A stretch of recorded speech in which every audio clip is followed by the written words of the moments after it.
Order. I call Minister Gove to make a statement.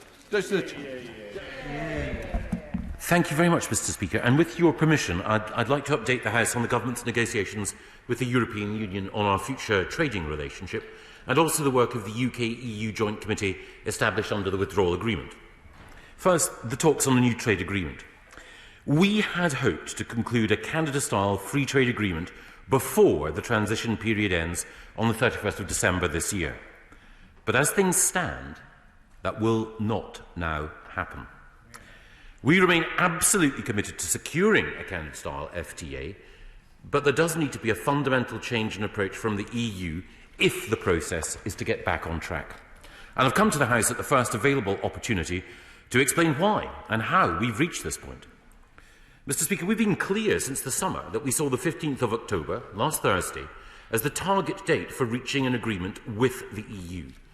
The Prime Minister and the Commission President, Ursula von der Leyen, agreed on the 3rd of October that our negotiating team should work intensively to bridge the remaining gaps between us.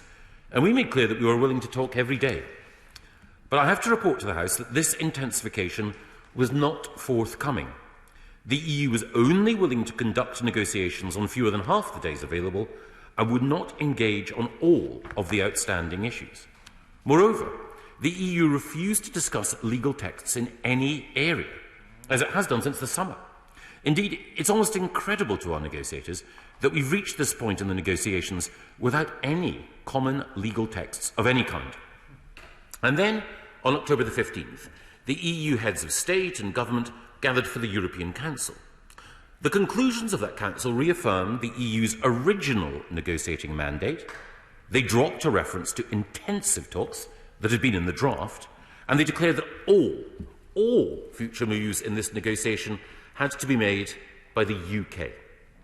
Although some attempts were made to soften this message by some EU leaders, the European Council reaffirmed those conclusions as authoritative on Friday. This unfortunate sequence of events has in effect ended the trade negotiations because it leaves no basis on which we can actually find agreement. There's no point in negotiations proceeding as long as the EU sticks with this position. Such talks would be meaningless and would take us no nearer to finding a workable solution. And, Mr. Speaker, that's the situation we now face. That's why the Prime Minister had to make it clear on October the 16th that the EU had refused to negotiate seriously for much of the last month or so. The EU had now, at the European Council, explicitly ruled out a free trade agreement with us, like the one that it has with Canada, and therefore this country should get ready for the 1st of January 2021 with arrangements that are more like Australia's, based on simple principles of global free trade. Now, if the EU wants to change this situation, and I devoutly hope it will, it needs to make a fundamental change in its approach and make clear it's done so. It has to be serious about talking intensively on all issues and trying to reach a conclusion. And I hope it will. But it also needs to accept that it's dealing with an independent and sovereign country now. We've tried to be clear from the start that we would not be able to reach an agreement inconsistent with that status. And I do not think, Mr. Speaker, that you could accuse us of keeping that a secret. And yet the proposals that the EU has discussed with us in recent weeks, which it presents as compromises, are simply not consistent with our new sovereign status. Certainly not yet. So, Mr. Speaker, while I do not doubt that many on the EU side are well-intentioned, we cannot accept the negotiators' proposals that would require us to provide full, permanent access to our fishing waters, with quotas substantially unchanged to those which were imposed by EU membership. We can't operate a state aid system which is essentially the same as the EU's, with great discretion given to the EU to retaliate against us if it thought that we were deviating from it. And more broadly, we can't accept an arrangement which means that we stay in step with laws which have been proposed and adopted by the EU across areas of critical national importance. So in a nutshell, Mr. Speaker, we've been asking for no more than what's been offered in trade agreements to other global trading countries, such as Canada, terms which, of course, the EU said last year it had no difficulty offering to us. We're not even asking for special favours reflecting our 45 years as a member state, during which we paid in every day more than we took out. Quite the reverse. But even if this new arrangement is impossible for the EU, then I must inform the House that we will be leaving on December the 31st on Australian-style terms and trading on the basis of WTO rules. Now, with just 10 weeks left until the end of the transition period, I have to emphasise, that's not my preferred outcome, nor is it the Prime Minister's. We recognise that there will be some turbulence. But we've not come so far to falter now when we are so close to reclaiming our sovereignty. We have to be in control of our own borders, our fishing grounds, we have to set our own laws. We have to be free to thrive as an independent, free trading nation, embracing the freedoms that flow as a result. So it's important, Mr. Speaker, that I turn to the preparations that we're now intensifying for the end of the transition period. And these apply whether we have a free trade agreement or otherwise, of course. Now, I'm not blithe or blasé about the challenges ahead, particularly given the additional problems that we have dealing with the COVID-19 pandemic. But leaving the EU on Australian terms is an outcome for which we're increasingly well prepared. Ever since the UK decided that it would leave the single market and the customs union on December the 31st, government and businesses alike have been working hard to prepare for the new procedures that were the inevitable result. And I'd like to congratulate businesses for the resourcefulness they've shown so far. And we want to work with them so that they continue responding as energetically, flexibly and imaginatively as possible to the challenges of change.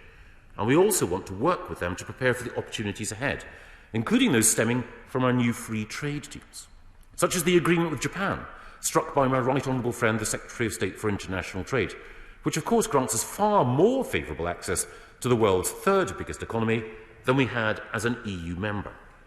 And I'd also like to put on record my particular thanks to the road haulage industry, customs intermediaries and others for their constructive engagement with government, including at our extensive roundtable last week. Now, this week the Prime Minister and I will be speaking again to business leaders to discuss preparations for life outside the EU. We'll continue to listen to their concerns and we will redouble our efforts to help them to adjust and prosper. And of course the XO Cabinet Committee, which meets daily, will intensify its operational focus on business readiness. We continue to work closely with our partners in the devolved administrations because we want to ensure that every part of the UK is ready for the end of the transition period. And in these final 10 weeks, we're also intensifying our public information campaign. Every firm will find the information it needs on new rules which govern trade between Britain and the EU on gov.uk/transition. And today, HMRC is writing to 200,000 traders that do business with the EU to reinforce their understanding of the new customs and tax rules. We're also putting in place IT systems to help goods flow across borders.